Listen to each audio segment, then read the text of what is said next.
بعض ہمارے اہل علماء کرام شیعہ کو پکا کافر کہتے ہیں اور بعض کافر کا بھائی کافر کہنے میں کافر وافر شیعوں میں 20 قسم کے لوگ ہیں, معتدل بھی ہیں.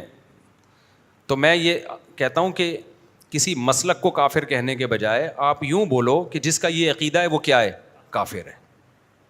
جو نبی کو حاضر ناظر جانتا ہے بلا کسی تعویل کے وہ کیا ہے, کافر ہے. جو نبی کو مشکل کشا مانتا ہے بلا کسی تعویل کے وہ کیا ہے, کافر ہے. تو جو حضرت عائشہ رضی اللہ تعالیٰ عنہ پہ زنا کی تہمت لگاتا ہے وہ کیا ہے, کافر ہے. تو چاہے وہ سنی ہو, چاہے وہ شیعہ ہو, چاہے وہ بریلوی ہو, کیونکہ نام فرقوں کے لے کے اس میں ایک تو مبالغہ بہت ہو جاتا ہے. بعض دفعہ سارے وہ کر نہیں رہے ہوتے ہیں, ہم سب کو لپیٹ دیتے ہیں اور پھر فرقواریت اس سے بڑھتی ہے, نفرتیں پھیلتی ہیں. اپنے ملک کو پہلے بچاؤ, جو تو حالت ہو گئی ہماری, لڑ کے ایک دوسرے کو ویسے ہی پڑھ کے کوٹ دیا ہم لوگوں نے. آسٹریلیا سے سوال ہے کہ ہم جا رہے تھے وہاں اگر نماز پڑھتے ہیں کہ ہم ان کو منع کرنے والے کہہ رہے ہیں. ہم جہاں آسٹریلیا میں رہتے ہیں وہاں اکثر اہل تشیع حضرات, وہاں جس علاقے میں رہتے ہیں وہاں زیادہ تر شیعہ حضرات ہیں, تو ہمارے گھر میں آ کر اپنی نماز پڑھتے ہیں. پڑھنے دو بھائی, میرے بھائی, وہ جائے نماز پہ ڈیلا رکھتے ہیں, رکھنے دو. آپ کے گھر آ کے نماز پڑھ رہے ہیں نا, کوئی آپ کے چوری تو نہیں کر رہا نا.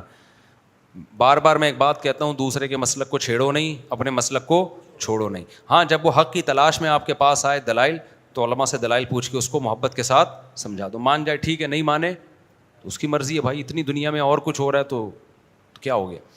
تو یہ ضرور ہے کہ کوئی بھی شخص, چاہے وہ سنی ہو چاہے وہ شیعہ ہو, آپ کے سامنے صحابہ کی گستاخی نہ کرے. وہ اب بولو بھائی یہ حدود سے کیا ہو رہا ہے.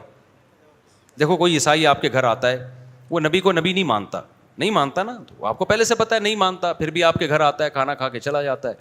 لیکن وہ آ کے آپ کے پیغمبر کو برا بھلا کہنا شروع کر دے, تو آپ کہو گے بھائی اب یہ کیا ہو رہی ہے, یہ زیادتی ہو رہی ہے. آپ کہو گے یہ کیا ہو رہی ہے, یہ زیادتی. تو کوئی بھی شخص آئے آپ کے سامنے سیدنا معاویہ کو برا بھلا کہنا شروع کر دے, حضرت ابو سفیان کو, ابو بکر کو, حضرت عائشہ کو, آپ بولیں بھائی آپ آئیں اپنی نماز پڑھیں, آپ کا ایک مسلک ہے, ایک فقہ ہے, آپ اس طریقے سے پڑھیں, ہم نے منع نہیں کیا آپ کو. میں تو یہاں تو شیعہ لوگوں کو کہتا ہوں, اور آئے بھی ہیں بہت سارے مسجدوں میں, بیان بھی سنتے ہیں.